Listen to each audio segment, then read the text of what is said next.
அனைவருக்கும் வணக்கம். இன்னைக்கு கதையின் குரல்ல நம்ம என்ன கதை பார்க்க போறோம் பார்த்தீங்கன்னா, ஒரு நாள் காலையில என்னோட பையன் என்கிட்ட வந்து, "அப்பா தலைவன்னா யாருப்பா?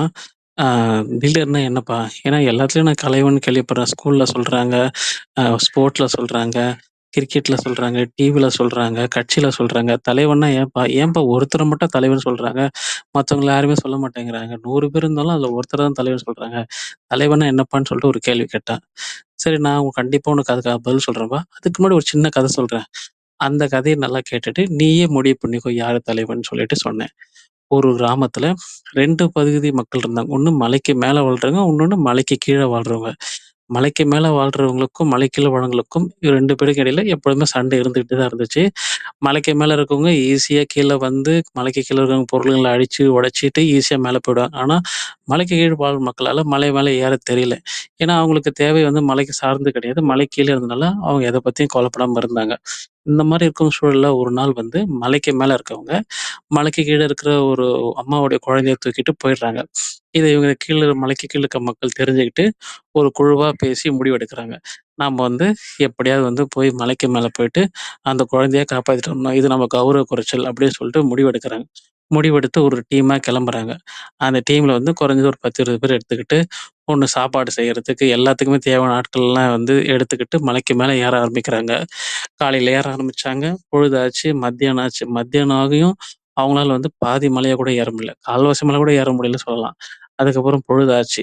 பொழுதான உடனே இருட்ட ஆரம்பிச்சோனே அவங்க என்ன யோசிச்சாங்க, சரி இதுக்கு மேல நம்ம மலைக்கு மேல ஏற வேண்டாம். நம்ம இங்கேயே தங்கியிருந்து காலையில போய் குழந்தைய கண்டுபிடிச்சிடலாம்னு முடிவெடுத்தாங்க.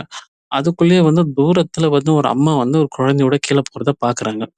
உடனே அவங்க என்ன பண்றாங்க, அந்த அம்மாவ போய் புடிச்சு கேட்குறாங்க. "யாரும்மா நீ? இந்நேரத்துக்கு எங்கம்மா கீழ போயிட்டுருக்க?" அப்படின்னு சொல்லிட்டு பார்க்கும்போது, அவங்களுக்கு தெரியுது, "ஏம்மா உன்னுடைய குழந்தை தான் நம்ம காலைல காணோம் சொன்னேன். இப்ப என்னம்மா நீ என்னமோ ஒரு கையில குழந்தை வச்சிருக்கியே?" அப்படின்னு சொல்லிட்டு அந்த குழந்தைய அவங்க பார்க்கும்போது, "இதுதான் என் உன் குழந்தையாம்மான்னு?" கேட்குறாங்க. "ஆமா." "எப்படிம்மா? நாங்க வந்து காலையில இருந்து ஒரு பெரிய டீமோட வந்து பாதி மலை கூட ஏற முடியல.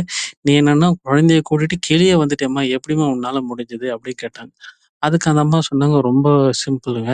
இது உங்களோட குழந்தை இல்ல." அப்படின்னு சொன்னாங்க. ஸோ இதுலருந்து என்னன்னா, தலைவன்றவன் எப்படின்னா, அவன் வந்து நேரத்துக்கும், காலத்துக்கும் வெயிட் பண்ண மாட்டான்.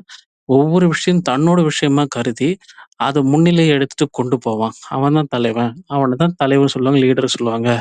ஸோ உன்னோட கிளாஸ்லயோ, நீ பார்க்குற இடத்துல எவன் ஒருத்தன் வந்து முன்னின்னு அந்த தன்னுடையது இதுவா அவன் நெனச்சு ஒரு போராட்டத்துல வரானோ, அவன் தான் தலைவன். இப்ப புரிஞ்சுதாப்பா யாரு தலைவன்னு சொல்லிட்டு? அப்படின்னு சொன்னேன். என் பையனுக்கு சொன்னோனே, அவன் ஓகேப்பா எனக்கு புரிஞ்சுச்சுப்பா எப்படி நான் நடந்துக்கணும்னு சொல்லிட்டு. இந்த மாரி சின்ன சின்ன கதைகள கூட நம்ம பிள்ளைங்களுக்கு சொல்லி அவங்கள மோட்டிவேட் பண்ணலாம். இந்த மாதிரி சிறு சிறு கதைகள கேட்கறதுக்கு எங்களோட சேனல சப்ஸ்கிரைப் பண்ணுங்க.